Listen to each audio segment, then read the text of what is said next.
Wrap up, protect your chains, and make sure your Broncos coverage isn't...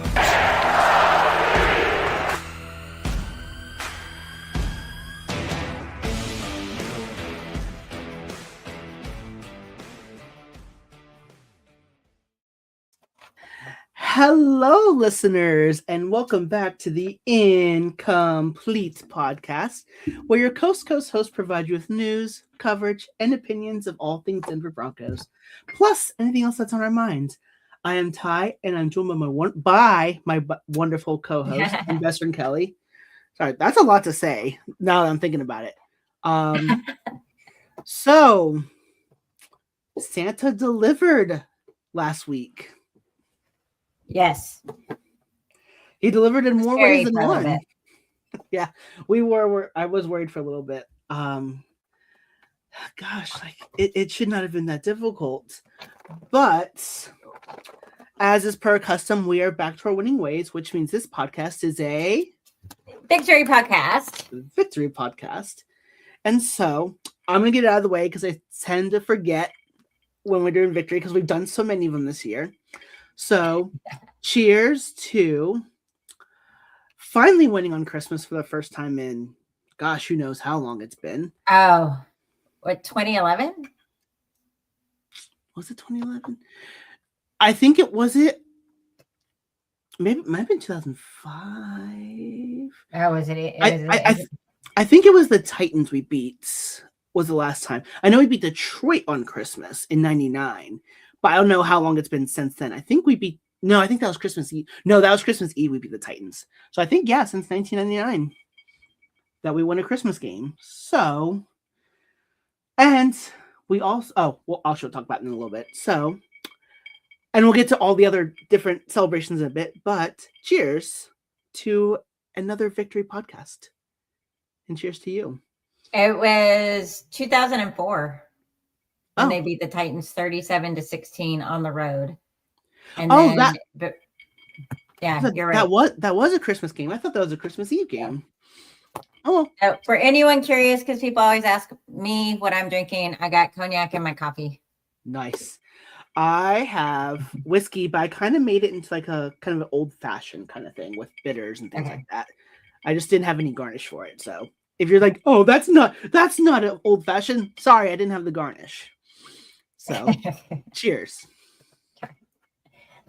A bar back to, cut your limes and drain your cherries and.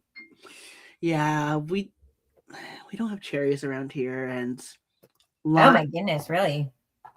I used to have cherries around a lot, but I think just because they got so expensive, I'm like, But I should definitely during the summer I'll have to bring them back. And then I do have a lemon. I just forgot to cut it up, although that doesn't really.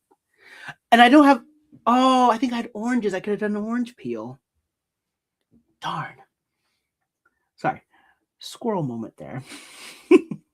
I think we should just get right into it because there's a lot to break down, not only from our game specifically, but the stuff that kind of followed along after Christmas. So, as is accustomed to every Broncos victory, we always have to start with the bad and the ugly. And I'll be honest, I didn't really find a whole lot, which is really surprising.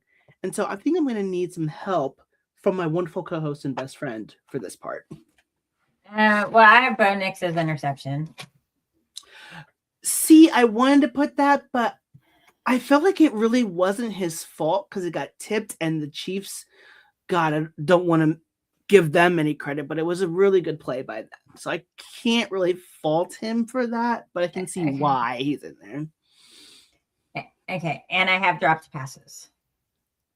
Oh, I forgot about the drop passes. Yep, it did happen. Do we now like lead the league in drop passes now, or is there? I think we've led the league for a long time in dropped passes. We need these receivers to get a what's those machines called again? Where you like put the football through the jug, and like especially like because I was watching it was like a video. It's like Elway threw so hard, so we'd have to go through the jugs to like simulate how he throws the ball. Maybe the receivers need to do that because maybe, I'm not saying the Bo Nix throws the ball hard, but especially he catch. threw hard and quick. And for years, his receivers would talk about right on their sternum where they caught his passes. What they call the Elway cross, because the indentation on the end of the football hit them so hard in the chest. Yeah. And it would leave a little cross because of how the football is designed. And so for years, you know, and they would, I remember a couple press conferences where they like show it. Yeah. You know, there's this. And so in the documentary, you're talking about the receivers, like when they're off on their own and they're just kind of catching passes from the practice squad people or from coaches. That doesn't simulate Elway's passes. They had to go to the jug machine and crank it up to 80 miles per hour and learn how to catch those passes in order to catch Elway's passes. Right. So, yes. Okay. So maybe these receivers need to do that this year so that way they can stop dropping the ball. Yeah, it's that's what I was looking up.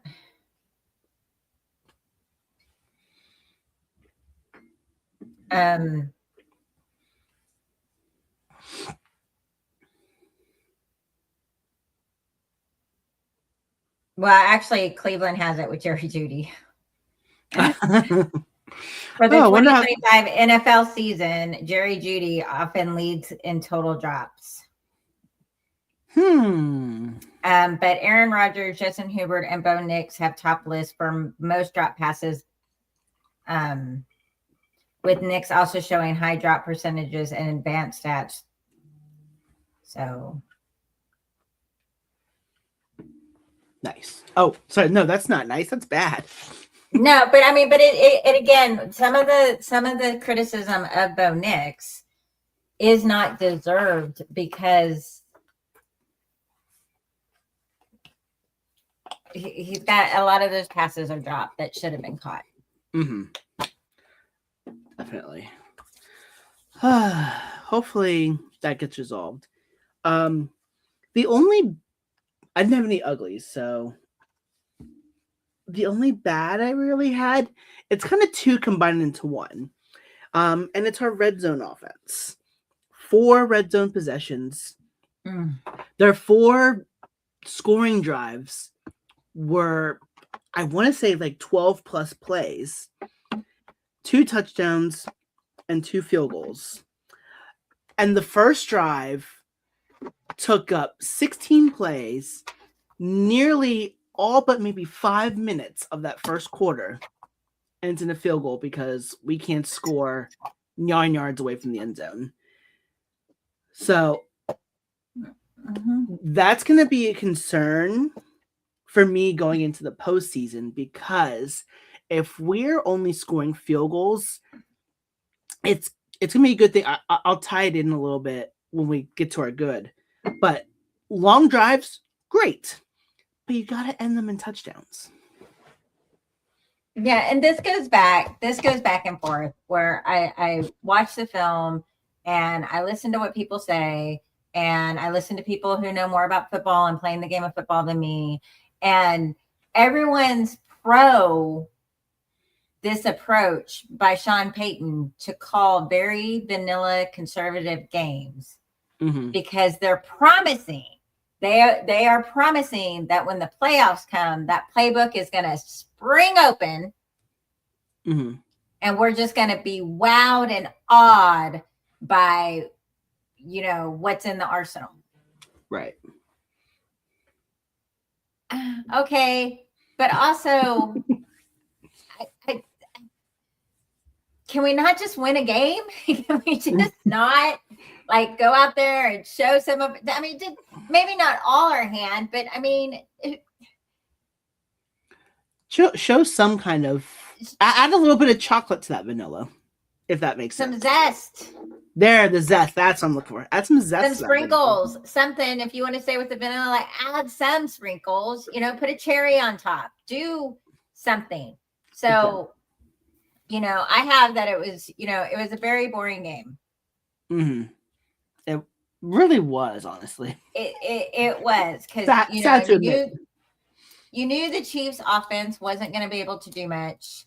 Mm-hmm. And and I say that knowing that I complain every time Sean Payton pulls out a trick play because they never work.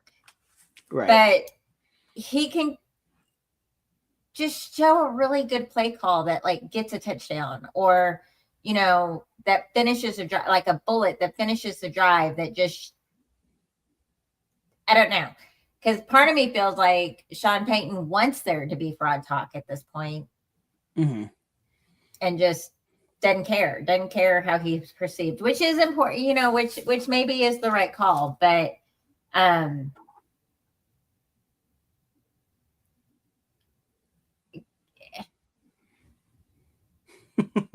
we look so overmatched by third string quarterbacks.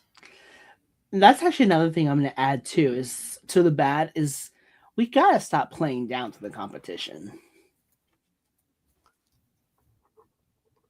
There's no like ifs, ands, or buts about it. It seems like, especially you look at the Thursday night game against the Raiders. We won that game 10-7. We really should have won that game by a lot more. Oh, granted. Well, I don't know. Thursday night games are hard. And that's the same with this Christmas one. I'm going to say the same thing. Only 4 days between football games where we have to do we didn't have to travel in the Raider one, but we had to travel to Kansas City. It is a week of distraction, no matter how laser focused you are. A lot of our players, it's their baby's first Christmas. It's their first Christmas as a married, it's just, I said this years ago when it started. I don't agree with the NFL having Christmas games as well. I mean, when Christmas is on a Saturday or Sunday and there's going to be football games anyway, because that's how the NFL schedule is. Okay. But when they started following Christmas to Tuesday and Wednesday and Thursday, I was like, Now I'll give them one game on Thursday if it's the Thursday night game of the week. But come on, the NBA has been on Christmas for decades, and it's the NBA on Christmas, and the NFL kind of trying to break into that market is greedy. Yeah. And while in theory, again, when the NFL makes their schedule, I know on paper there's supposed to be really good games in these primetime slots. It's supposed to be really good games on Thanksgiving. It's supposed to be really good games on Christmas, but then the season shakes out, and I agree, Christmas Day only one playoff team was playing. Yeah. It was us. But still. Yeah, what was it? Dallas was eliminated, Washington was eliminated, Detroit got eliminated on Christmas, and Minnesota was out. Kansas City's out. So yeah, by the end of it, we were going to playoff. And we just saw Dallas on Thanksgiving. We really have to see Dallas on both holidays. Same thing with Kansas City. We just saw Kansas City on Thanksgiving. Why do we have to see them on Christmas? So, and Detroit played on Thanksgiving too. Why are they playing on Christmas? Yeah. So, I think that has something to do with the play too. But I really do get frustrated at, can we really only score 20 points against third stringers? Yeah. Second stringers, third stringers, really? Yeah. Yeah, that's frustrating. Because if we're only scoring that much against second and third stringers, playoff time, eesh. And most of the defenders played. So, that's more on Bo Nix, but our defense, they were 11-13 on third down. Kansas City was. Yeah. Sheesh. But our defense was giving up 11 for 13 on third downs. This has been a symptom since the bye week. We keep winning, so we kind of everyone kind of brushes it under the rug, and finally Nick Benito came out and said the same thing and said, we've been struggling since the bye week.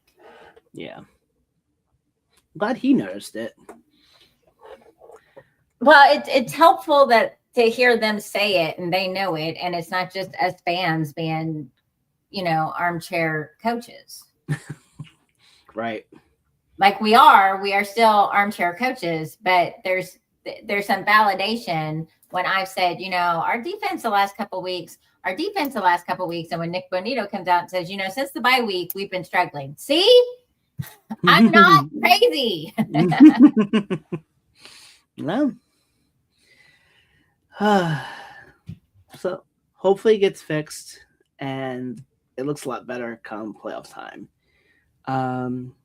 That's all I had for bad and ugly. And then I just think, at this point, it's the typical, I don't know what the fuck the refs are doing. Kansas City got one penalty all night. And it was the one that actually ended up helping us win the game. Yes, but that was bullshit DPI. They didn't call OPI. Oh, I totally forgot. Come on, officials. Like, seriously. Well, okay. That was not a false start. Ben Powers did not move. Here's my thing on that one specifically. When I saw, I think it was on Tuesday, maybe it was Wednesday, that Bill Vinovich was going to be the head ref, I'm like, he's going to call everything on us and almost nothing on Kansas City. So I kind of expected that. Well, I expected every week at this point. Mm-hmm. But so every week I'm going to comment on it because it's ridiculousness. Mm-hmm. Well, luckily we get Clete Blakeman for this Chargers game. He was the one that refed during the for the Broncos Super Bowl victory over the Panthers. So if there's any hope. And I think in 2015, Denver went 6-0 when Clete Blakeman was reffing our games. So there's hope. There's one ref that likes us, and there's refs like Bill Vinovich that just absolutely hate us. But you know why? Because he hates us because he ain't us. Yeah. Hopefully that gets figured out. What do I don't even know where I want to start with the good. Unless you had, wait, did you have any other more bad or ugly? No, that's it. Okay.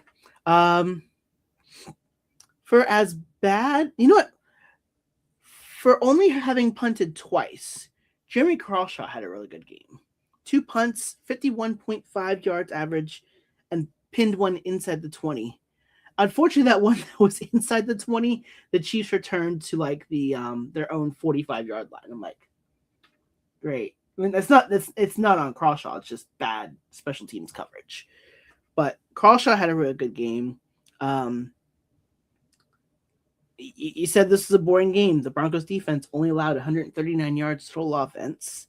Denver's run offense was respectably good. 32 carries, 128 yards, and a touchdown. And then my big one, time of possession. Denver held the ball for 39 minutes and 28 seconds. Kansas City for only 20 minutes and 32 seconds. Yeah, so long clock draining drives. Mm-hmm. Slow, methodical, just football. Yeah. And if that's the way to win, that's fine. How about you? Any goods? It's our 12th comeback victory in this season alone, which we break the record now at this point. And that third string quarterback was held to 66 yards, 1 touchdown, and 3 yards per attempt. So as much as the defense struggled, it was really in the run game and not really in the passing game. Right. Let me see if I can remember what his name was. It is Chris Oladukin. Oladukin. That's okay. So, All good. All good. Um, two other goods, which are kind of like historically, I guess. We swept Kansas City for the first time since 2014 when Peyton Manning was the sheriff. I was going somewhere with that, but I couldn't remember where I was going with it. And then it was our first win in Arrowhead since 2015. Those of you who don't remember, that was the year we won the Super Bowl when Roby recovered a fumble that was forced by, I believe it was Brandon Marshall on Jamal Charles and ran it back for a touchdown with like 30 some seconds left to go in the game. So, and the biggest present of them all, or the best good of them all, I should say, if that is that even a thing, the best good of them all? The best thing of all is what happened on Saturday, 2 days later. Houston gave Denver a late Christmas present because by virtue of the Houston Texans defeating the Los Angeles Chargers, your Denver Broncos are 2025 AFC West champions.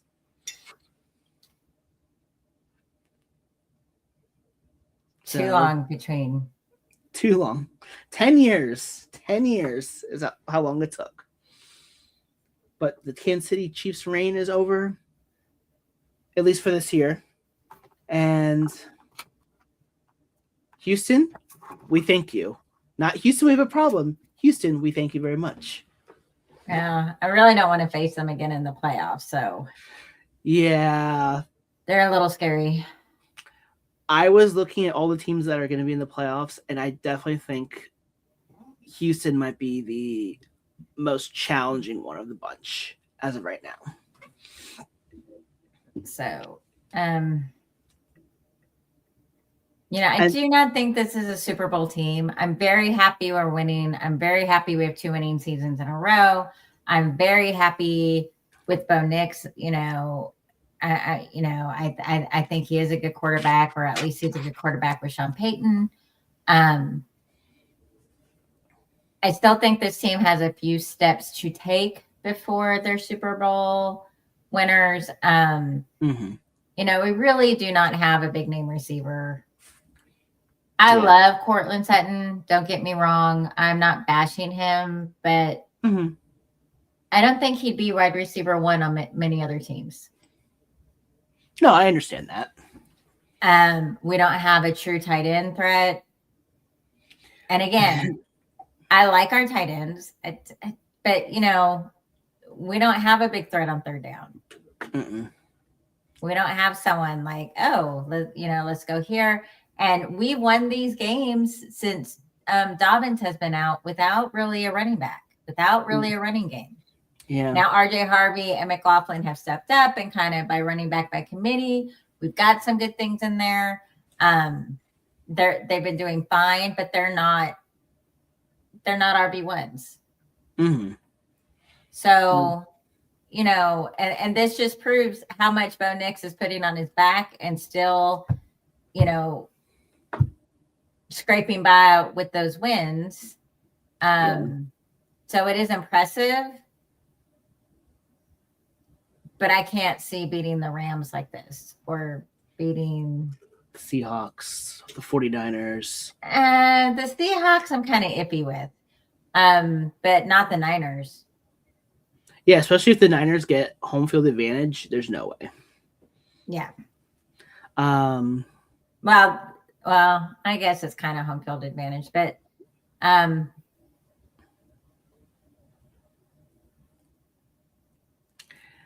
same number of fans are going to show up for the Super Bowl, and the same number of the corporate people that show up for this. Part of me would like to see a Super Bowl in person because it's the Super Bowl. But when I watch those stands of the Super Bowl, it's about who famous is there, the corporate tickets that are there, the people with the big money on there. They're not fans. Right. So, I much prefer a fan-filled Super Bowl event. I was actually going to mention that. Not that I went and turned down Super Bowl tickets, but I wonder about the atmosphere of what what it's really like. I mean, I'm sure in the quote cheap seats, there's more fans. Mm-hmm.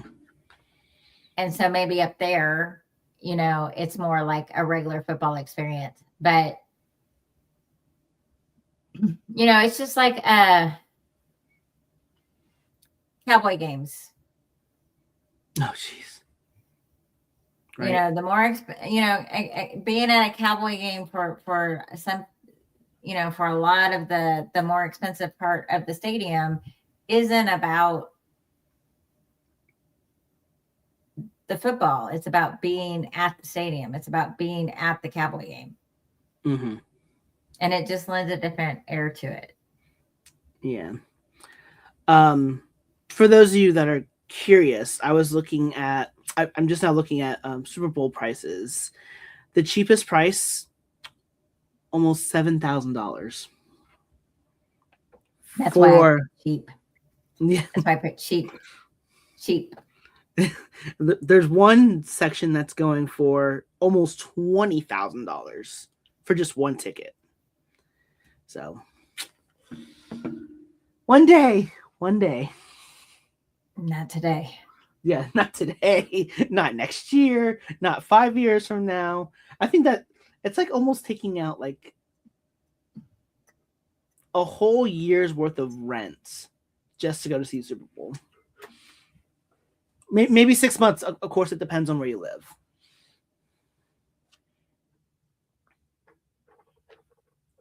I mean, that's a car. $20,000 is a car.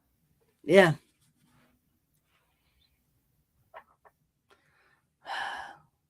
Maybe at Super Bowl 70 we can go. But so I guess that's it for our recap.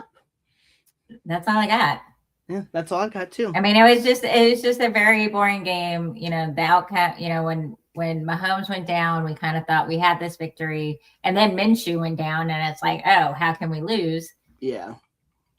We were losing for a bit there, but, you know, and I guess we're just going to have to suck it up that this is what Sean Payton's going to do. And I'm just going to have to hope with all my football heart that all these people go, and Sean's playing these calls on purpose because he's not opening the playbook. When we get to the playoffs and he needs to play, watch, the play will be there because no one has tape on it. Okay. All right. Hi.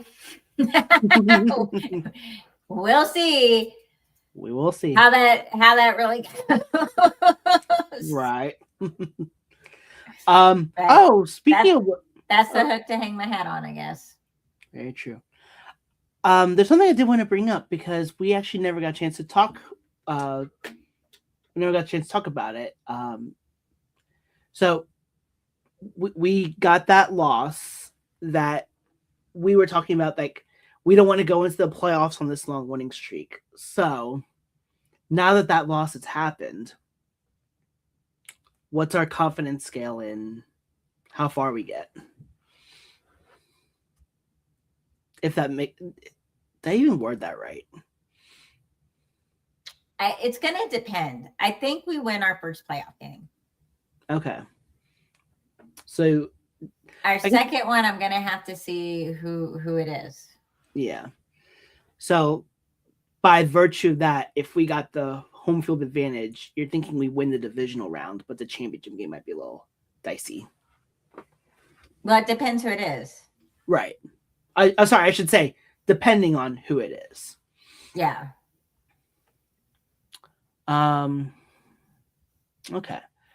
Because I was like breaking everything down as far as like who's in the playoffs, and the AFC field, I feel like, is just so wide open. It's really difficult to project where it is, and all the teams, you don't know which one's showing up.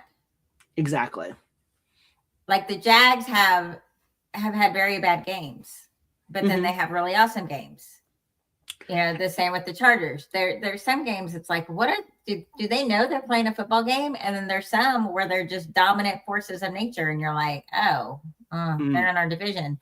The same with the Ravens. There's times you cannot stop Lamar Jackson.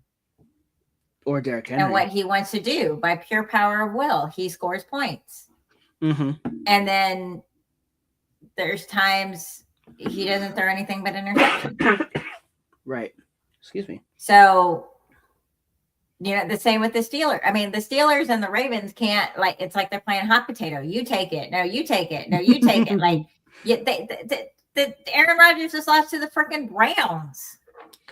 How embarrassing.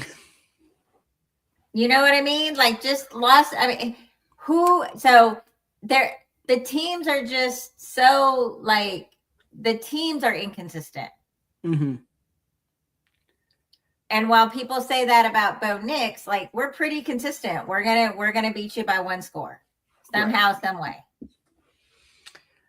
I also want to add to the point so I feel like the first team, whoever we get, we can plug away and we can get our win. But right. The next team we see, if we see on fire Lamar Jackson, we got a problem. Yeah. But, like, if it's Aaron Rodgers, I'm like, whatever. So, I mean, that's just, Mm-hmm. First off, the fact that you can only score 6 points on the Browns. Yikes.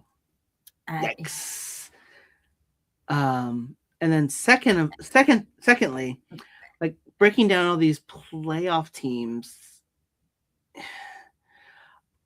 If Baltimore's the one that wins the North, they've got Derrick Henry. So I wouldn't be scared per se, but they abandon him all the time too. Yeah, that's the thing. Like, they got him, and then they go, okay, oh yeah, you're done. It's like, are we gonna get the Derrick Henry that rushed for 218 yards against the Packers, or are we just gonna get one that he just almost not got 3 touches? Yeah. So it's really hard. Mm-hmm. So I guess we'll see what happens. There's still a lot that has to be broken down and everything. So I would assume that,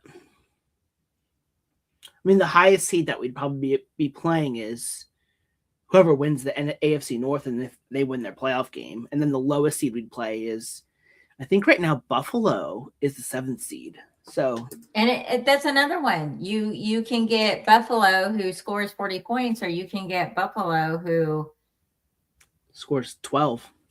Couldn't win their division this year. Mm-hmm. That's actually something I was talking with someone. Like, Buffalo's been, like, we talk about Denver being very inconsistent. Look at Buffalo. Like, Buffalo's got, it's almost like the world is your oyster kind of moment, because you're not going to go up against Patrick Mahomes. There's a good chance you're not going against Lamar Jackson. You're not going up against Joe Burrow. If this was the year the Bills could break through, they're not really showing that they can break through. Yeah. And then that's going to answer questions with their coach as well, depending on what happens. But yeah, this is a Broncos podcast, not a Bills podcast. So, but speaking of the Bills, it's time to go around the NFL. Making your glorious return, I'll let you go first. It was a bad day for the Diggs brothers. Yes, I heard about Stephon Diggs, but what happened with the other Diggs brother? So, for those of you that don't know, Stephon Diggs has been charged with assault and strangulation for a December 2nd incident. Mm-hmm. So, Stephon, of course, is, proclaiming his innocence, but we'll have to see what the justice system finds out and uncovers. Right. And then, but his brother, Trayvon Diggs, who is only 27, who is the 2nd round draft pick out of the 2020 draft and went to the Cowboys and had an awesome 3 year first 3 years that 2 years ago, he signed a 5-year, $97 million contract. Right. The Cowboys released him. I forgot that happened. I did find out today he got signed by the Packers. So he signed by Is there now a Cowboy to Packer pipeline we need to uncover? I mean, if you're a Cowboy defender, you might go to the Packers. So this Diggs has received $42 million of that $97 million contract. That was the guaranteed money. The remaining $55 million is not guaranteed, so it will not be a big salary cap hit. And the Packers have to pay his remaining salary for this year, which is like $55,000 a game and like a $37,000 active player payment for week 18. Gotcha. And there's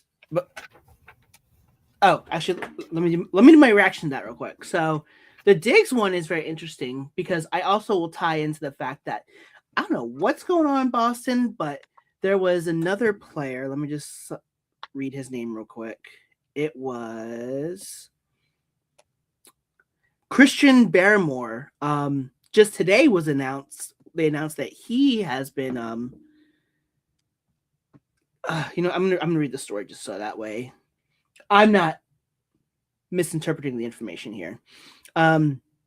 He's facing a misdemeanor charge of assault and battery on a household family member from an incident back on August 8th and was filed 2 weeks ago. Yeah, 2 weeks ago. So the woman that he had been in a relationship alleged that he became angry with her about the air conditioning temperature in his bedroom, and they argued about food. If you want to read, just go. So I'm not sure what's going on in Boston. They just won the AFC East, and now you've got one of your top wide receivers and one of your, I don't know if it's a rotational defender or like a key defender. These allegations, well, I shouldn't say allegations. These charges are coming up. So I don't know what's in the water in Boston right now, but it's not good. Well,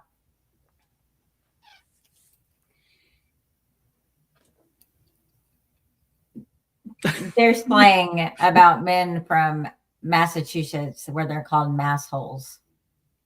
Ah, yes, I do know about this. Yeah. So I don't know. People, there's a lot of studies and a lot of books that come out with the rise of social media and the more that we are on screens, the more emotionally dysregulated we are. Right. And in the history of athletics, athletes tend to be emotionally stunted a little bit because they've been coddled, because they've been babied, because they've been protected, because they tend to get away with things that a normal person couldn't get away with because they have this other value elsewhere. That's a broad generalization of athletes. Please don't come at me because I know there's the Walter Payton Men of the Year. Don't. But it, so there's a set of, it's a situation. Yeah. Exactly. So, it's just a situation. So, I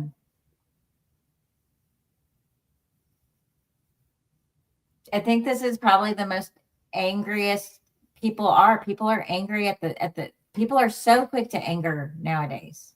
Oh yeah. Like everything ratchets to this escalation point, and no one like sits in here where it builds. Like everything is just kerosene at this point.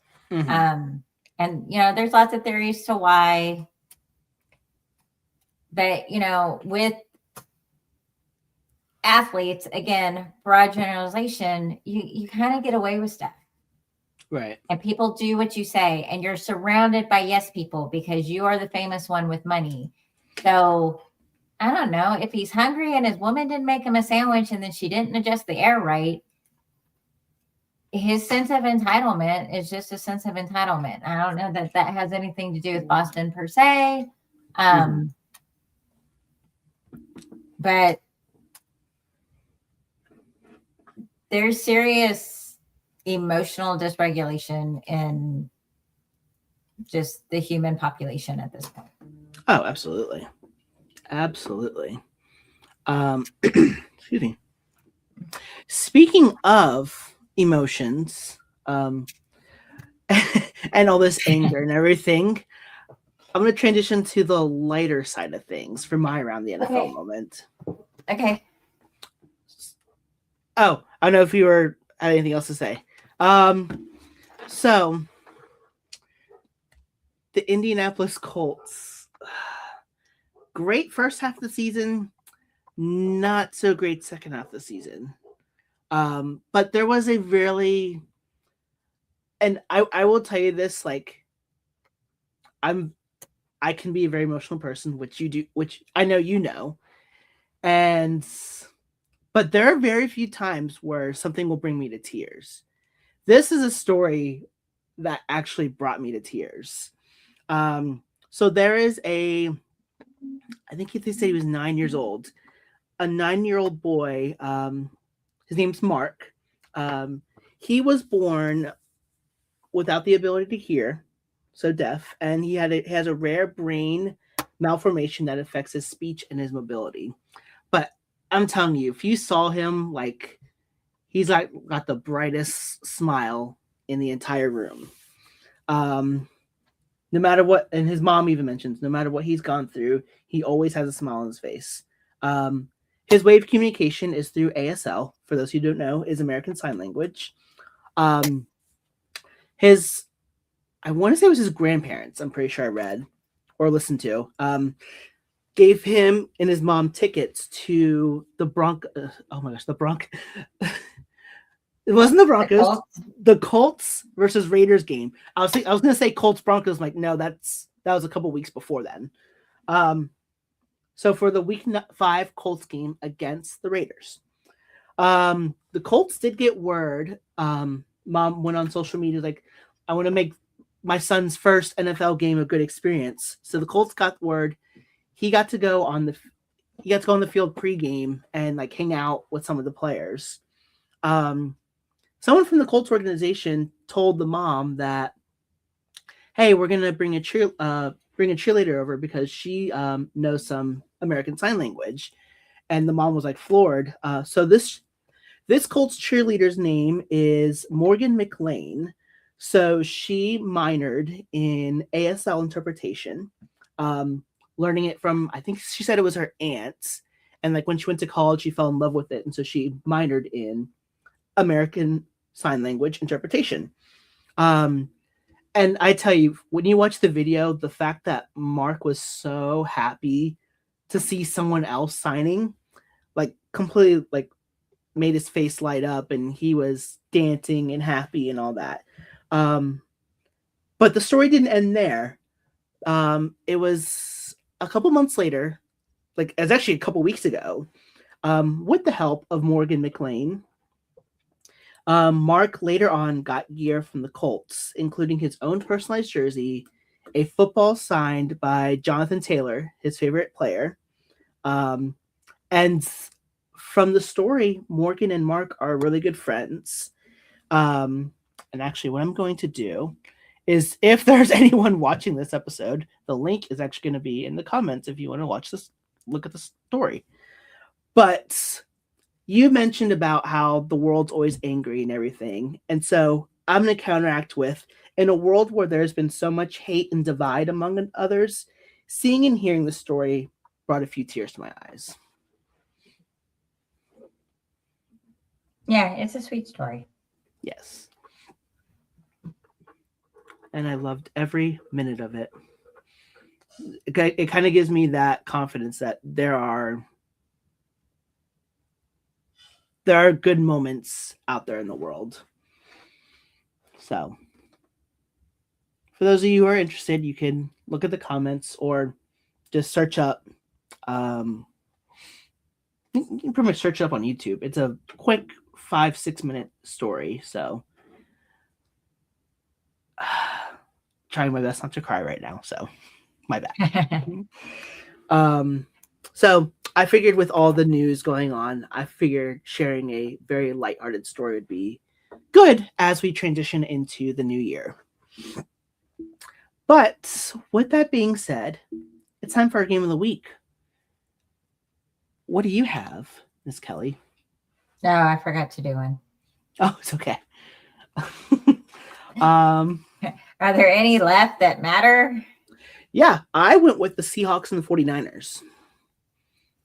That game is played on Saturday. The winner of that game, I mentioned it a little earlier, wins the NFC West, gets number 1 seed and home field advantage throughout the playoffs. The 49ers won the first meeting. They actually met back in week 1. So it's an interesting dynamic where the two teams that play each other in the first game of the season, and then they're playing each other in the final game of the regular season, is what I should say. If the Niners win this game, they have home. You and I kind of mentioned this a little bit. They'll have a home game for the divisional round, a home game for the championship game if they get that far. And if they get to the Super Bowl 60 is in Santa Clara. So it'll be kind of like treated as a home game in a sense for them. Even though I think, the even numbers, the NFC team is the road team, but it'll technically still be a home game. But it should be a very interesting matchup. I'm kind of curious to see because the Niners are coming off of that huge win over the Chicago Bears, and the Seahawks beat the Carolina Panthers in a battle between two teams that are leading their divisions at this point. So I expect Saturday night to be an all-out battle in this one. Did I give you enough time to pick one? Well, I guess the Ravens play the Steelers, right? Yes. So is that for the North? That is for the North. So, Ravens Steelers for the North. Yep. Winner gets. Feels like it's a Game of Thrones. Well, now we'll get that moment where, like, here, you have it. No, you have it. Yeah, you have it. Someone's going to take it on Sunday night. It'll be Rodgers or Jackson. One of them. One of them. That's such a pretty good one. The other one I was thinking of, too, was the Buccaneers and the Panthers. But so I'll throw this out before we do our preview. There's actually a situation where the Panthers can lose this game and still win the division. Crazy as it sounds. So Panthers win, they win the division. Simple as that. But if the Bucs win, they have to hope that the Falcons lose. Falcons lose mean the Tampa Bay gets to go to the playoffs. If Atlanta wins, there's this weird, very strange tiebreaker scenario because Tampa and Carolina would have split the season series. So you have to go to division. But if you go to division, all three of these teams, the Falcons, the Panthers, and the Bucs, would finish with the same division record. So you look at tiebreakers against common opponents, and it was like a Carolina, I think, swept Atlanta this season. So it goes to them based off of that. So if Tampa Bay wins, they need to hope that the Saints beat the Falcons or they're done. So it's I've never seen such an odd tiebreaker scenario. I've never seen so many odd tiebreaker scenarios than I have seen this year. It's like, the Falcons can still factor in who gets in, but they can't make the playoffs themselves. Okay. So for those that are interested, so the 2 Saturday games should be fun. The Sunday game will be fun. And then we'll go from there. But I think we are ready to break down our game, which is going to be a little tricky because of how this is developed. So if you lived under a rock, Justin Herbert is not starting in this game. He's actually going to sit this game. And we're going up against former 3rd overall pick, Trey Lance. And here come the fans that say, you're playing another backup quarterback. Play what's in front of us. So shut up. Well, in week 18 games, week 17 games, week 16 games tend to be like this. Mm-hmm. I don't remember when resting your starters for the playoffs became a thing. Right. But Harbaugh has made the decision that he's guaranteed a playoff spot. Chargers aren't going to lose their spot. They're currently the number 6 seed. If they lose, maybe they become the number 7 seed. If they win, they're not going to be higher than the 5th seed. Yeah. Not a lot of difference between the 5th seed and the 6th seed, except who you're going to go play. So while some people are questioning, man, why would you throw this game and have to go into New England? Other people are like just with him. Yeah, you want to. Herbert's hurt. Yeah, Herbert's hurt. So, he's hoping the week off kind of helps him. Mm-hmm. The Broncos are the one that still have something to play for this week because we want the number 1 in the conference and the bye week. Right.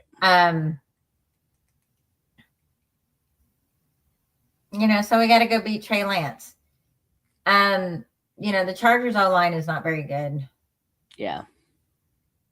The Chargers only average 23 points per game. Mm-hmm. Or that's what they've been averaging their last 4 games. You got to watch Keenan. Keenan always has a great game against us. Right.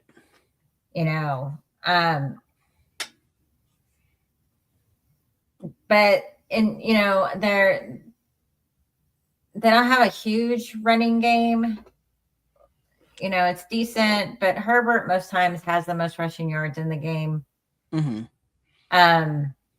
But the defenders are going to play. Bo Nix is going to see mostly a first-string defense. Right. And the Chargers defense had 2 interceptions last week. Right.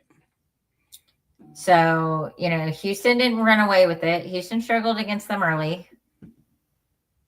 Mm-hmm. They kind of, it didn't seem like they were struggling because they got the 2 long touchdowns that the Chargers D. It's uncharacteristic for the Chargers D to show up. But outside of that, the Texans are struggling a little bit. So, I just expect it to be a game like Christmas where I'm sitting there going, oh my God, run up 40.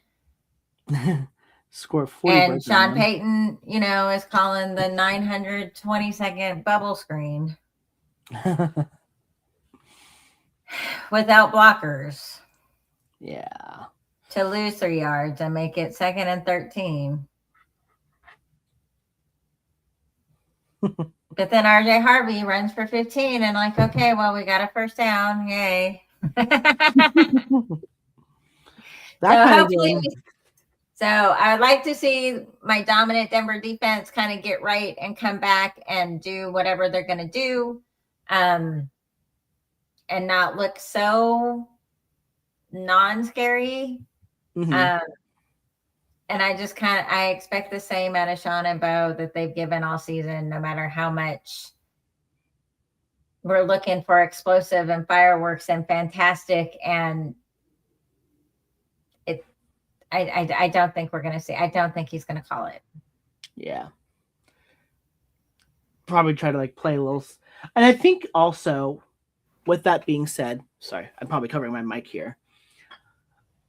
If you look at it from the Chargers' perspective, your opponent, if you lose, I shouldn't say lose, I'm sorry. You're either going to be going up against the AFC North winner, the AFC South winner, or the New England Patriots.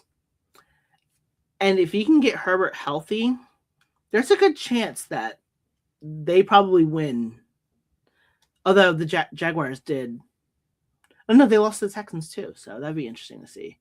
So maybe they don't want to play the South, but you would think that they'd probably be okay playing the Patriots because I'm not bashing the Patriots at all based on their schedule, but they played. You don't want to go. You don't want to go to Foxborough in January. I don't care who you are. You don't. Yeah, exactly. I don't care what type of year the Patriots have had, how good they're playing, how bad they're playing, what weakness you think you can exploit.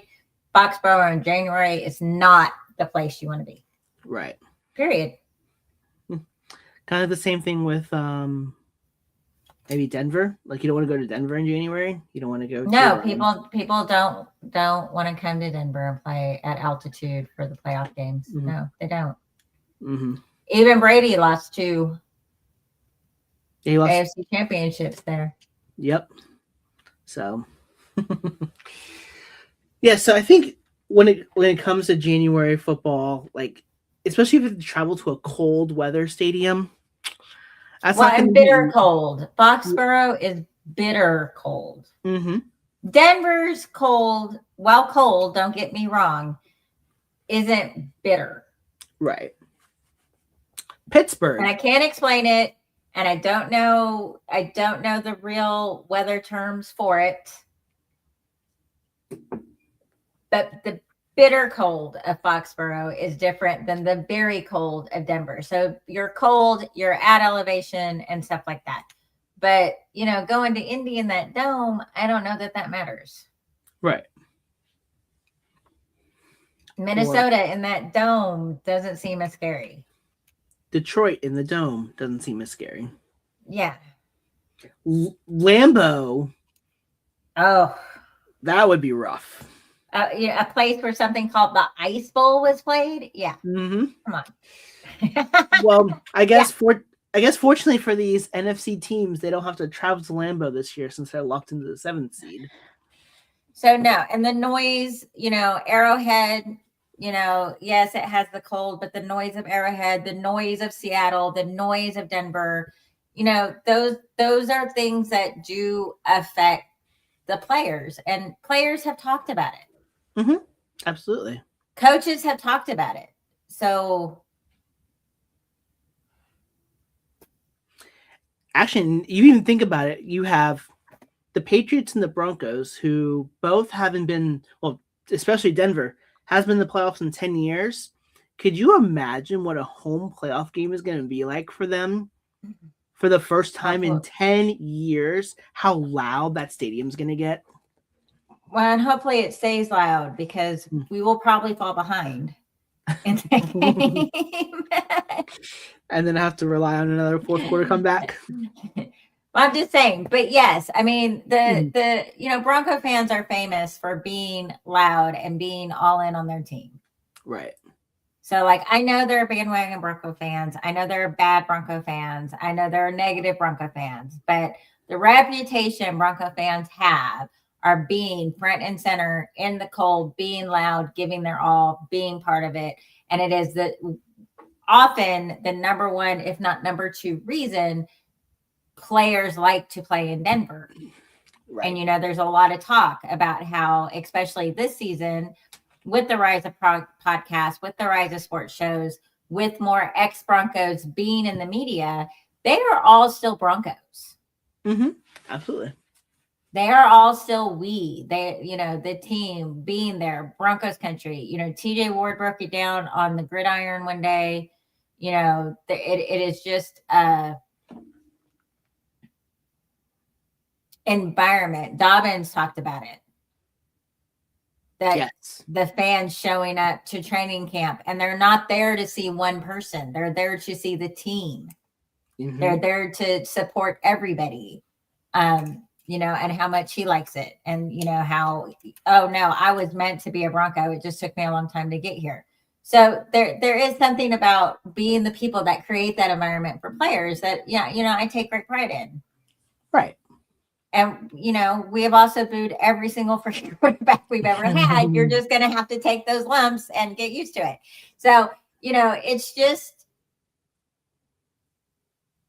that is an advantage when you're sitting there and to feed off that energy.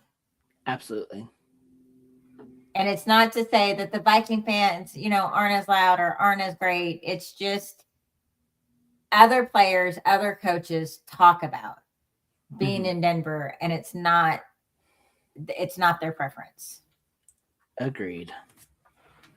So, all right. So I'm not going to really break down all this. So I think, because there's not really a whole lot to break down, because it's kind of, for me, it's really challenging with it being week 18. Denver's already locked up the out of the division. They're going to be playing for a number 1 seed. The Chargers are fine, just whatever happens, happens. And they're going to be resting players because they're going to need them for the playoffs. So it's kind of hard to really break down how this game's going to go.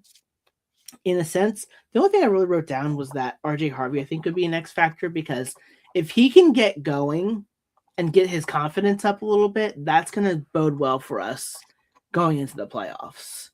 And so we need the running attack to just kind of do what they did against Kansas City last week and get these chunk running plays and things like that and just hope for the best. But if I remember correctly, let me see what I put. Did I put down a loss for this one or did I put a win to start the season? I think I put down a win. I'm pretty certain. Here we go. Did I find it? No, I didn't find it. Where? Oh, here we go. Oh, I had it as a win, interestingly enough. So, let me ask you. I'm not sure if you had it as a win or loss, but are you going to keep it or are you going to change it? I have it as a win. I will keep it as a win. Okay. Same here.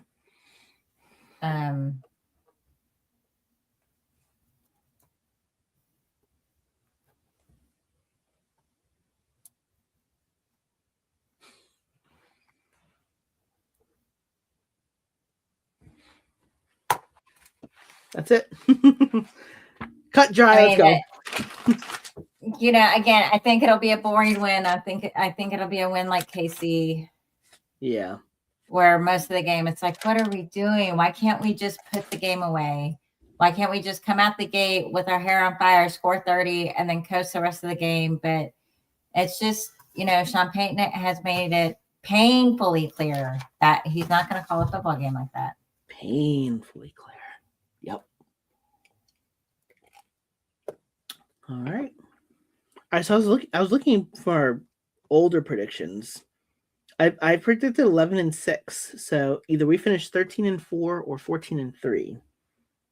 Woof. I predicted 9-8, so I'm wrong. But again, like I said, I'm happily wrong. Yes, very happily wrong. All right. Before we do go, though, you and I did watch the Elway documentary. So what are our thoughts? Hey, so, when I posted on social media that I watched it and I got some feedback of people going, I don't really have a desire to watch it. So, the trailer really doesn't do the documentary justice. I don't know who put that trailer together, but that's a bad trailer. Yeah. And then second, I was an Elway fan. I was more of an Elway fan. You have to remember, I started when I was 8. I'm an 8-year-old little girl. And I will admit I was more of an Elway fan than a football fan for many years. Right. And then as much as I love Elway, when I started to like Steve Atwater and some other players, I was more of a John Elway Bronco fan than football fan. And then it really wasn't until after Elway retired that I think I finally got full football fan status. Right. So I loved it because Elway is my GOAT, and that's my guy, and that's who made me love the Broncos. That's who made me love football, and it's a passion that I've kept for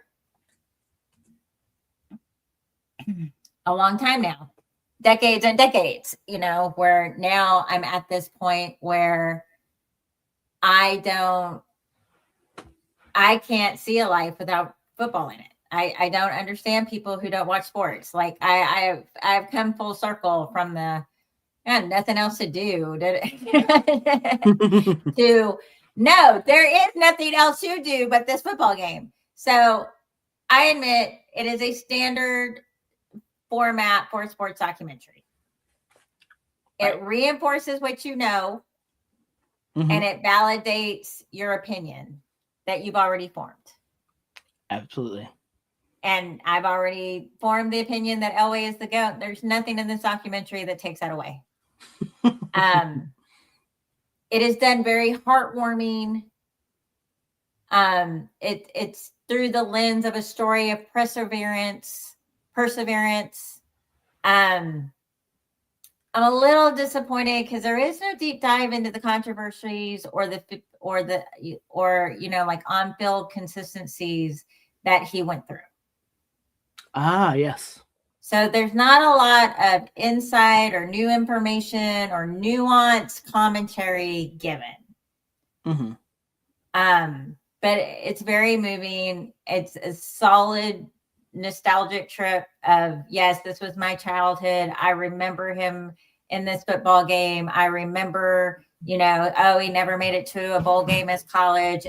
God. That actually surprised me. I thought he made at least one bowl game. Nope, he was on his way, and that fucking Berkeley play with the marching band. The band is out on the field. God, I hate that play. They show that play all the. Okay. Anyway, let your emotions out. They've got great footage. They have the look. Like I talk about, I love the Elway helicopter. That was a defining moment of that Super Bowl. That is when, Elway's winning this game. But I always say what I hate is they never show his face when he's looking at the sideline, because that is actually what let me know. Not the fact that he got the first down, but when he got up and he looked to the sideline and his face basically said, we are winning this fucking football game. And he's pumping his fist and he's pointing to the sideline, but that's his body language this is it. We are doing this. And Absolutely. That is the moment that I like more than the actual helicopter that they show all the time. And this documentary has a very non-truncated view of after the play, so that you kind of feel, and it ends in a happy ending despite loss and tragedy and doubters.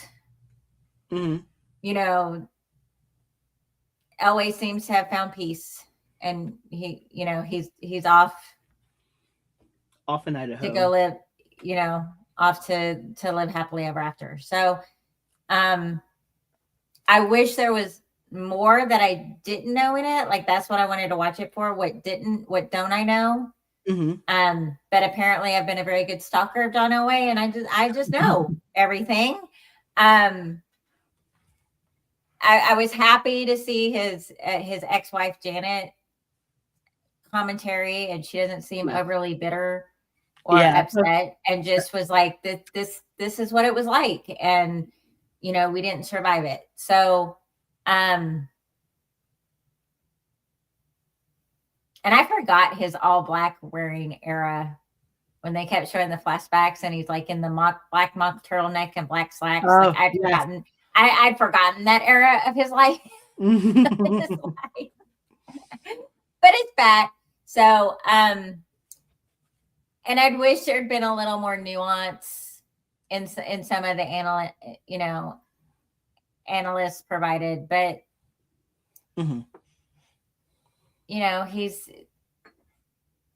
it did nothing. Like I said, it did nothing but reinforce that he was the greatest of all time. Absolutely. And those of you that never watched him play, you'll never understand. And those of you that go, oh no, Montana was better. No, he wasn't. Interesting. No, he wasn't. Tom Brady's not better. Peyton Manning's not better. Oh yeah, this is our reoccurring theme that no matter who you throw out there, Kelly's always going to say that Elway's the GOAT. Well, did you see the hits he took? Oh yeah, I saw the hits he took. See how much scrambling he did? You talk about putting team. He did not get a running game, and now I love Sammy Sidewider's soul, and stuff like that. But until Terrell Davis comes up, it was all on Elway's shoulders. That's very true. I wish they'd gone into a little bit more about his relationship with Mike Shanahan and how good it was. I wish there'd been a little more transparency on how bad the relationship with Dan Reeves was, because I knew they didn't really talk straight to each other, that they were kind of, okay, well, tell Dan I'll do 10 like that. But I wish there was, like I said, there's no new information given to me. There's new information for me, so. Yeah. So if you're a younger fan like Ty, who only saw the end of his career, you can go back to the beginning. I did find out I was wrong, because I always said it was a $6 million mistake. Apparently, it was only $5 million. Oh yes. Mm-hmm. I've said for a year, I remember the $6 million mistake, but it was the $5 million mistake. And the fact that he's still salty to Terry Bradshaw, I would be too. Oh yeah, let me remember why I hate Terry Bradshaw. I totally didn't even know how bad the beef between Elway and Bradshaw was. And when they asked Elway, like, this quarterback or this quarterback, yeah, I got so many quarterbacks before Bradshaw's a good quarterback. So, So, I mean, the only thing I didn't know is that there was a statue of the Elway helicopter. Oh yeah, I didn't know that either. So that's new information I didn't know. But otherwise, if you love John Elway, you're gonna love the documentary. If you think he's the best or one of the best quarterbacks of all time, you're gonna love the documentary. If you were a Bronco fan through those 3 Super Bowl losses and the back-to-backs and Super Bowl 50, you're gonna love the documentary. Mm-hmm. If you don't care about his personal life, then, you're not going to like it, because that's all that it is about John Elway. It's not about the Three Amigos or Randy Grershier or anybody, Mecklenburg, but yeah, I've watched it probably about 3 times. I'll rewatch it a couple more times. But it's not. I recommend you watch it if you're a Bronco fan. I would recommend you watch it if you're a football fan, so that you can kind of see what time does to the game of football. Absolutely. Because it and this is where, like, I get frustrated when people go, he has as many wins as Joe Montana. He has as many. It's a different football game. Mm-hmm. It's a completely different game now. And so comparing the new to the old by stats is just ridiculous. I mean, the only one I think is valid is that Peyton Manning still has that record. Yes. And we're even nicer to offenses, and they have an extra game to break it, and it still stands by over 900 yards. Yeah. So something like that I agree with, but all these, like, I have a hard time when they compare Bo Nix stats to John Elway, because I like that they're similar, but Bo Nix isn't seeing the defenses that Elway was seeing, and he's not working with the coaches that believed in, run the rock football, and he's not getting leveled like Elway was getting leveled every play. Right. So it's fine, but there's some nuance lost there. Mm-hmm. But, I was young when very early on, and Elway was considered inconsistent and not reliable. And I would have liked some more nuance and some more detail on the doubt that was out there for him, because I would have missed it as a kid. Right. And, back then news wasn't readily available. So, for years, I only got a little paragraph if the Broncos won or lost the game. Right. And Elway did great through 3 touchdowns, no interceptions. And, the defense had 2 interceptions. Like, that's all I knew about the game. And then what Chris Berman would recap On primetime? on primetime. Yeah. I miss primetime. I totally. So if there was more Denver local coverage that probably went more in depth into that was added, I think it would be a better piece. Right. That makes sense. I did enjoy the detail into football and the personal life. Regarding the personal life, I didn't realize that John and Janet were having troubles in their marriage around the time they won their second Super Bowl, or maybe it was around the time of their first Super Bowl. But that kind of threw me for a loop because I'd get like the Sports Illustrated articles, and like it seems like they're like very happy and everything. Of course, I'm not 9 now. I'm 36. So that's what I'm saying. Yeah. So yeah, when they they announced their divorce, I think everyone was kind of shocked because we didn't know as a public. Mm-hmm. Absolutely. One detail I didn't know about, which I want to see if you knew about this. So back in 1991, and this was after I think Denver got to the Super Bowl and they lost. There was a trade, and this is spoilers. So if you have not seen it, do not mute your mics or mute your volume. 34 years ago, there was a trade rumor. There was a Spoiler trade alert. rumor that the Broncos were looking to trade Elway to the formerly known Washington Redskins, formerly now they're known as the Commanders. And it was all based on the relationship between Reeves and Elway. And this was a team that I think like was just a year, or maybe they were just removed from losing the Super Bowl. And it was like I even like went today to look at the trade details of what would have happened. So the trade would have been Elway to the Commanders or the Redskins, however you want to call it. To Washington. We'll say Washington. And the Broncos were looking to get, or Dan Reeves is looking to get, left tackle Jim Lachey, I think is how you pronounce it. Uh-huh. And the only reason that it didn't happen is because Pat Bowlen stepped in. Yeah, that would have been a bad trade.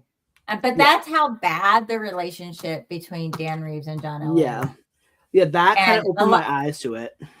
Yeah. So I mean, like it was not a secret that they didn't get along, but I think the general public far removed from Denver was not aware of how bad it was. Exactly. Like even I picked up on rumors that like Reeves and Elway didn't directly talk to each other. Mm-hmm. Like Reeves just told the quarterback coaches and the offensive coaches, hey, this is what I want you guys to work on. And then they go work on it. And then the coaches would report back to Reeves. Right. Like there was no, like, I'm pretty sure Sean Payton and Bo Nix talk at practice. Right. Maybe not constantly, maybe not a whole lot, but like I'm sure words pass between them. So even I had kind of picked up on, oh, wait, they're not talking to each other. They're talking around and through other people. Right. And I'm just glad that Pat Bowlen was smart enough because I like Dan Reeves. I don't have an issue with Dan Reeves. He just was not open to a high flying offense.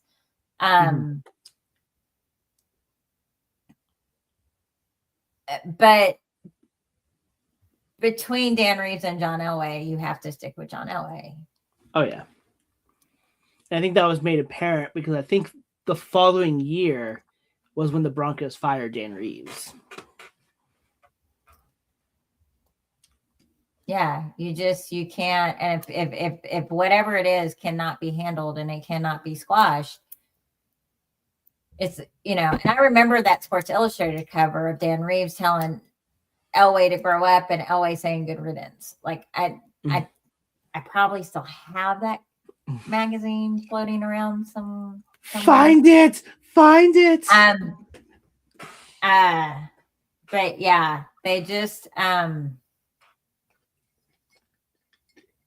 it was that bad. And I would have liked more a I was detail on like how same here. bad it was. But yeah, I mean, I would have loved that too. I would love to know how that relationship, like when did it start getting bad, how things happened, and then like what the fallout. Oh, of course, we saw what the fallout was in a sense. Well, yeah, the fallout. Well, and when Shanahan came, Elway really liked Shanahan, and they got along. Oh yeah, and Reeves got jealous because yes, of that. and I know Elway was always very vocal about seeing Dan Marino's numbers and wanting to throw like Dan Marino and have numbers like Dan Marino. Mm-hmm. And Reeves, the high flying and the West Coast offense had not shown up in football consistently yet. Right. And, like Marino never won a Super Bowl. Yeah. I'd so say Reeves kind of has a point where, but in football, you have to run the rock. So we're going to run the rock. Right. So, okay. So I know some of it was Elway did not like the play calling, and he wanted the playbook to be opened, and he wanted some plays that he knew that he could do that meant throwing the ball. And Reeves was just hesitant, and it just kind of, I really do believe it devolved from there. Right.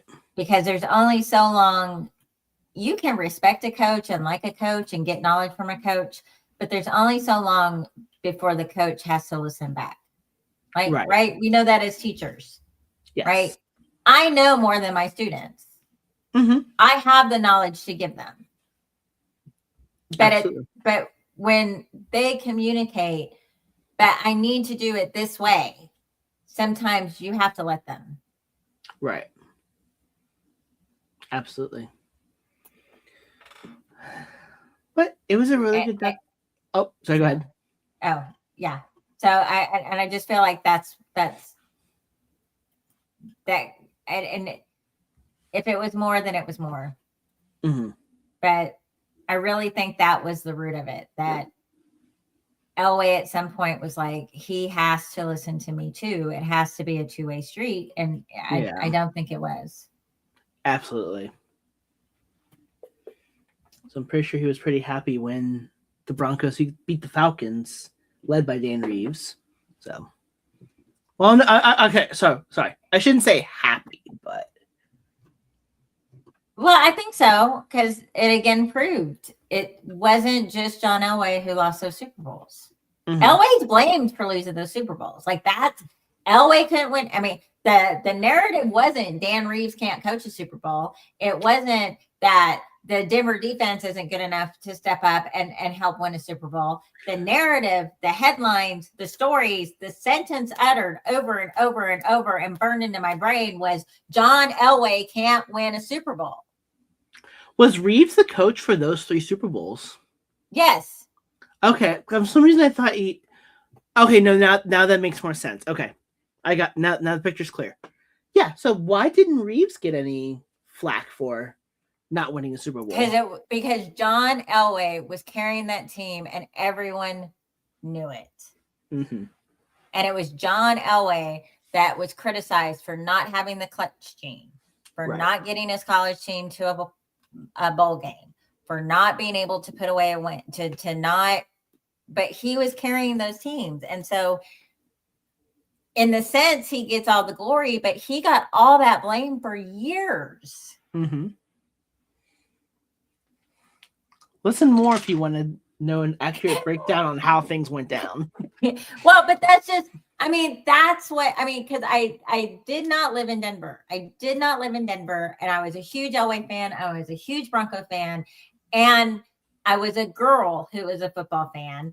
And I lived in Montana country where everyone loved Montana, and Montana just ran away with his Super Bowls. And so having to defend John Elway was tough. Took up 80% of my childhood. 80% of your childhood. Oh, wow. Especially during football season, that John Elway is the GOAT. John Elway is a better quarterback. Because to me, Brady and Montana are similar, where if they were in good systems and systems work, and oh my God, if Sean Payton puts in a system and Bo Nix is a system quarterback who wins 2 or 3 Super Bowls, I'm fine with Bo Nix being a system quarterback. But John Elway did not have a system, and he did not have a lot of weapons around him consistently. Right. Now, when he got Champ Bailey, that kind of changed, and the Orange Crush defense started to come back. Where, oh no, we need a defense. When Shanahan came in with that zone blocking, and he could just go get 6-round draft picks from Georgia that could run the ball like their hair was on fire, then he had a running game. Right. You know, and I love Ricky Nattel, and I love the Three Amigos, but until Rod Smith and until Shannon Sharp showed up, and Shannon Sharp even admits he was a backup. Yes. And when the guy before him got injured, and he had to go in, Shannon Sharp didn't know the playbook. I think I remember him saying that in the documentary. And no, he didn't say it in the documentary. Oh. But he has shared this story where, so for his first game, he's running the play call, and when he runs behind John Elway as a tight end during the pre-snap motion, John Elway is telling him what route is screaming is in between the play call, turning to Sharp and telling him what route he's running. Right. And they won that game, but after the game, Elway went up to Sharp and said, "We're going to learn the playbook this week." And Sharp said, "Yes, sir." There you go. But that's how good of a quarterback he was. Yes. He didn't throw Shannon Sharp under the bus at the press conference and go, "Oh my God, I won with this tight end who doesn't even know the playbook." John Elway doesn't tell that story. Shannon Sharp tells that story. Yes. So, you know, and you know, and like one of the best, you know, the picture that I think sums up how good of a leader he was, even though you don't hear about it, is like that picture of where Elway had just thrown a really bad interception, and he's on the bench, and he's taking his helmet off, and he's kind of halfway down, and Mecklenburg goes and puts his hand and like ruffles his hair, and it said, you know, the headline is, "We got you, John." And the defense went and helped him out. All right. Like it's just there in that, you know, he didn't have a coach that believed in him. He didn't have a coach that used him as a weapon. He had a coach that wanted him to be a game manager, and he wanted to be a weapon, and he's fighting that. You know, if you watch his highlights, and, you know, he's ducking guys, he's getting clotheslines, he's getting hit.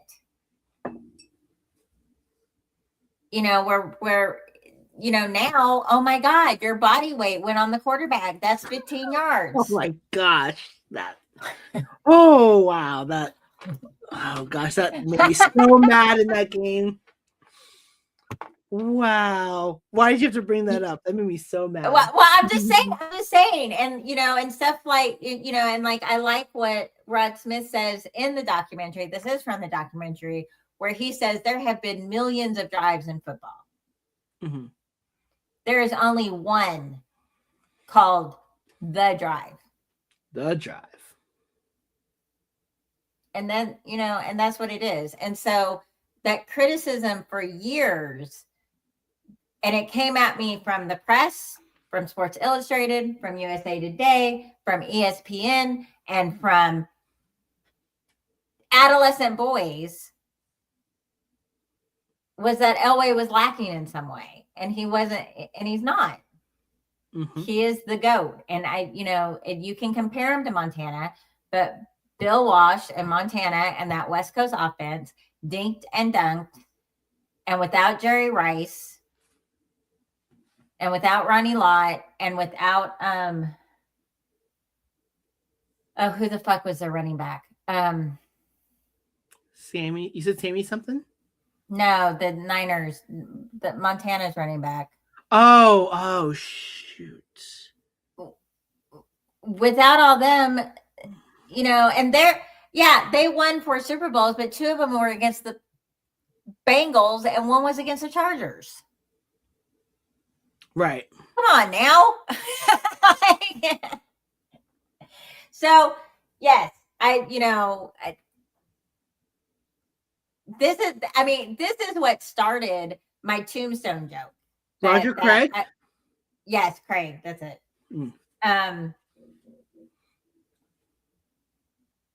My tombstone, I will have it engraved in stone if I have to put it on my tombstone that Elway is GOAT. Elway is. And I think the next thing was that, Tom Brady is a system quarterback and the ground cannot cause a fumble. Like my joke about all the things going on my tombstone started with Elway is GOAT. Elway is GOAT. So and the documentary did nothing to me to disprove that. So now instead of arguing it, I can just send everybody the documentary. Here, watch this hour and 30-minute plus documentary. And this will be my proof that Elway is GOAT. Yeah. A little news that just pointed out to kind of deteriorate from, not deteriorate, but just to. We said that Thursday's Christmas game was boring. Apparently, it set viewership records for Amazon Prime. It says the Broncos 2013 win over the Chiefs had the 21.06 million average on Prime Video, breaking the network's 19.39 million mark for most watched Thursday Night Football game in the 4 seasons it's had. And it peaked at 22.9. You almost have been really bored to watch. Well, no, but also it's Christmas. People are around. Football is on. The kids are playing with their new toys that Santa brought. Mm-hmm. People have eaten.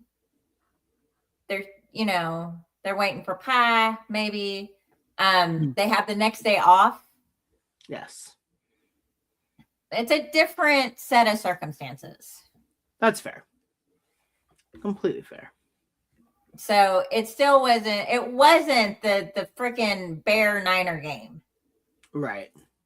The Bear Niner game was an exciting game and a fun game to watch, especially since I'm not a Bear Niner fan. So I didn't have to, I think that was I think that was the only game outside the Broncos Commanders game where I watched the entire Sunday Night Football game.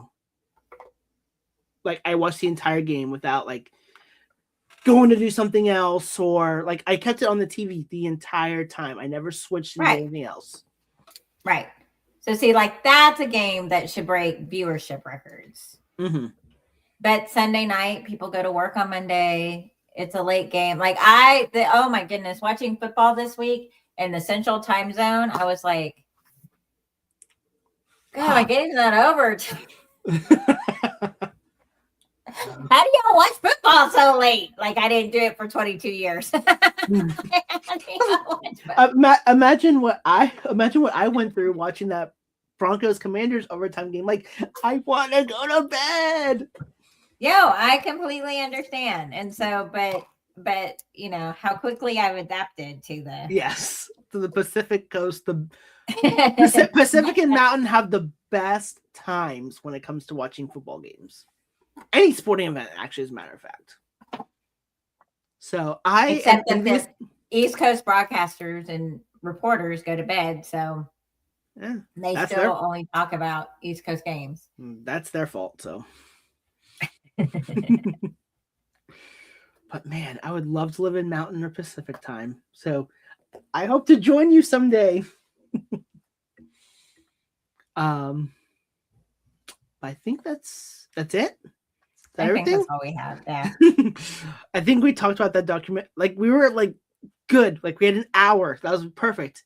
30 minutes documentary talk. So yeah. You're not going to bring up John Elway with me and then get a short, unless you just want to go, what's John Elway? And I go, oh, the GOAT. Next topic.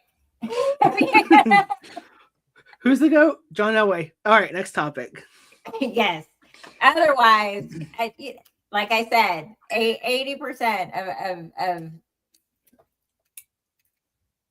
1985 to 1998, 1997 was defending my position on the Broncos and John Elway. There you go. Perfect. All right. So for our viewers, before we close out, let's say for all intents and purposes, Denver does lock up home field advantage. Do we have a podcast next week or do we hold off?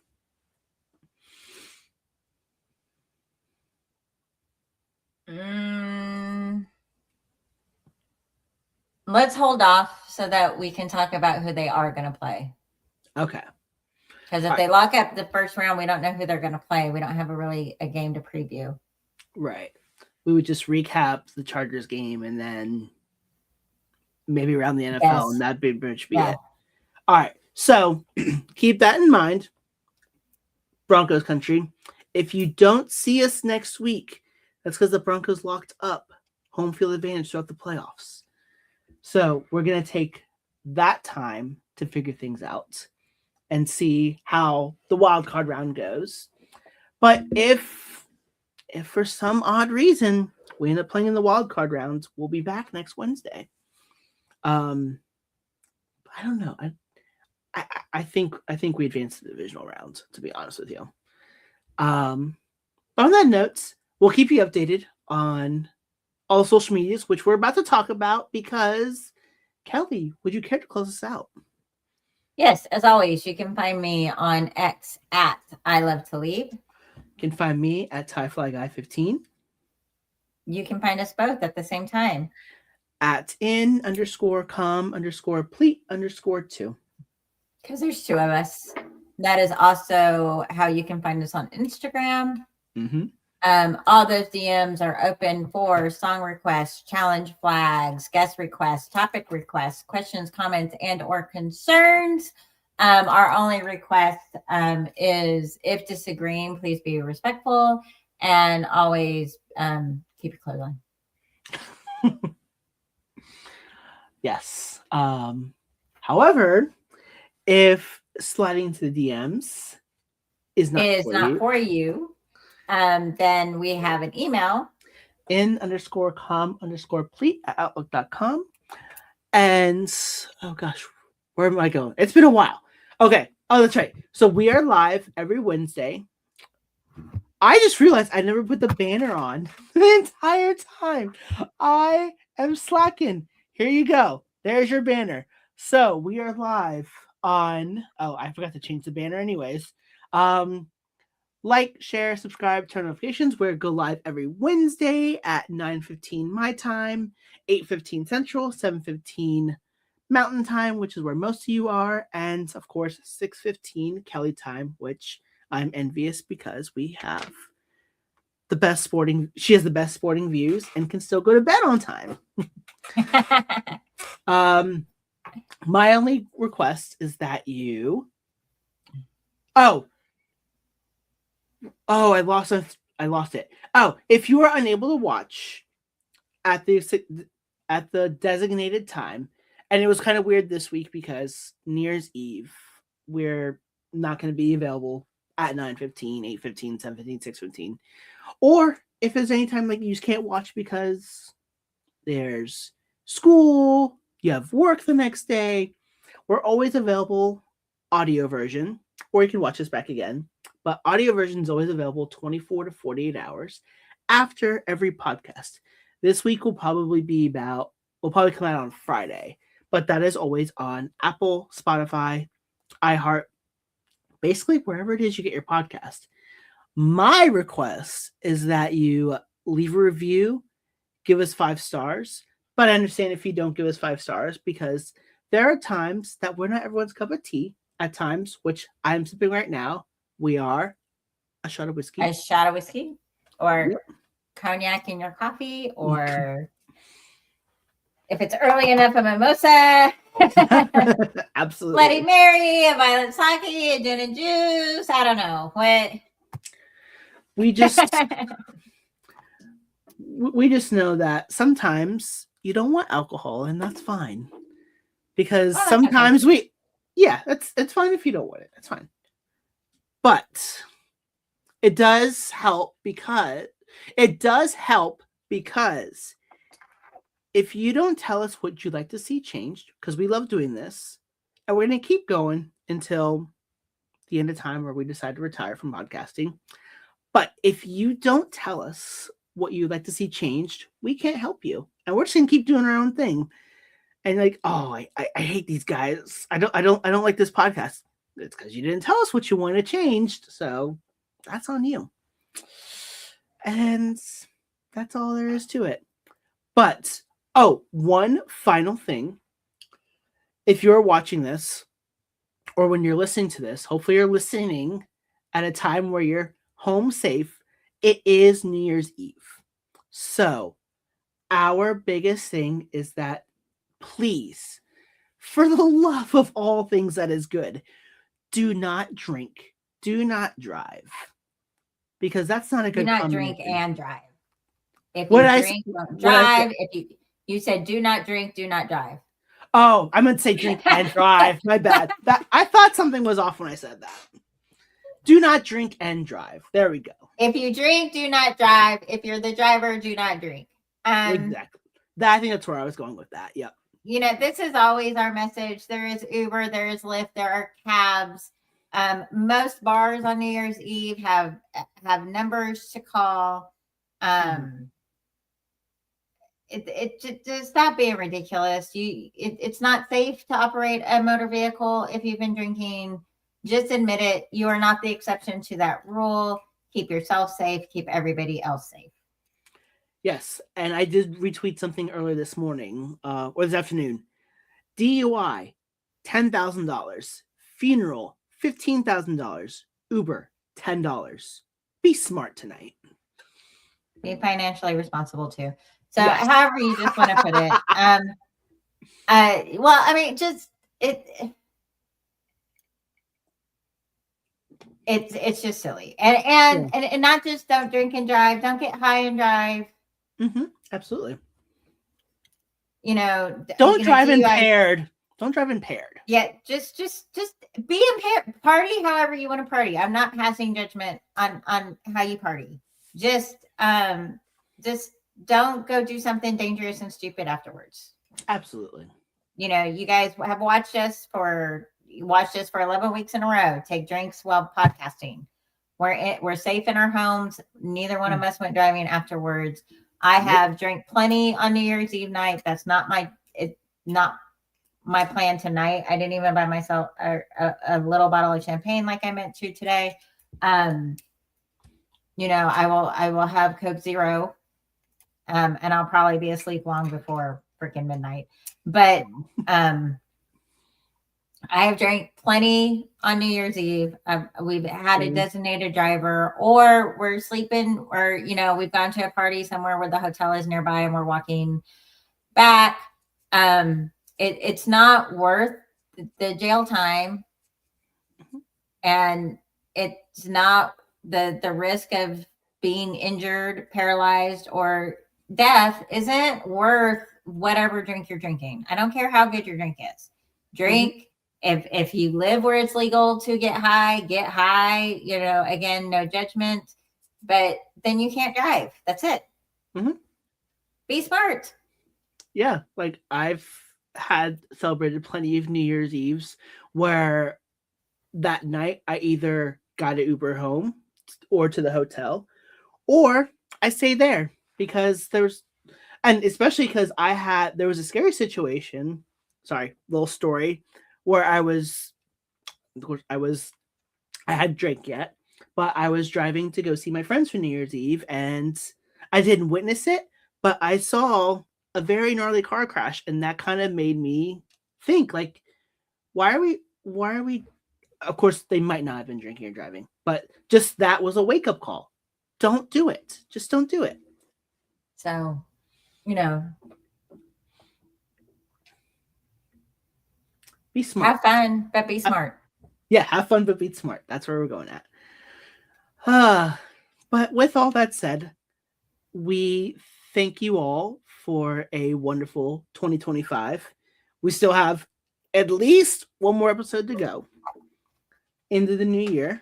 And I do want to take this time also to thank the wonderful lady that I am seeing right now for a wonderful 2025, a very fun 2025 covering all things Broncos. And let's just hope that this keeps up because this is fun. It is fun. It is fun to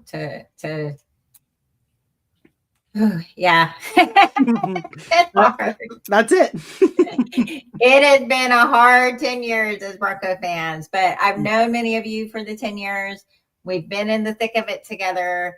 We enjoy to we deserve to enjoy the success. And those that aren't enjoying the success, that are still grumpy and mad because it's not what they want it to look like, I don't understand. So but we won the division. Yeah. We were predicted to be last by a lot of people. Right. Bo Nix as a pick was ridiculed.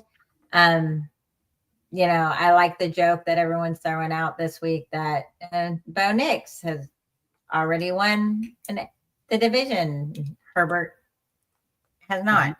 And he was going to be the next great big threat. He was going to be the next great big thing. But, it's the NFL is hard. Yeah. And whatever Sean Payton and Bo Nix is doing, though it does not look like I want it to look like, it does not seem like it's always the right thing that they're doing. They are 13-3. They have won the division, and I don't see us falling off, when we get Russ's cap space. Oh, 2026 can be a fun time. Back, and we've got the offseason and free agency and a draft pick again. I think the only way we have to go is up, and that we're winning the division, and we still have steps to take to get better.